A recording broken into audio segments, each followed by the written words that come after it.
गोटेके हमर नमस्कार।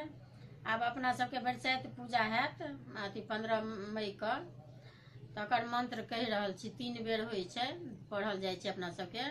जेना बड़क पत्ता अहाँके लऽ लिअ, आगू पाछू फेकै छै तऽ ओहि घड़ीमे जेना खोंटि कऽ पाछू फेकियौ तऽ कहियौ जे बड़ लिअ, आगू फेकियौ तऽ मर दिअ।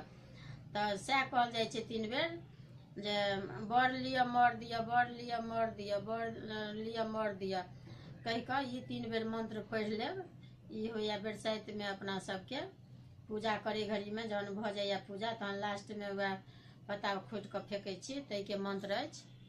ई एतबे छै, बड़ लिअ मर दिअ, बड़ लिअ मर दिअ।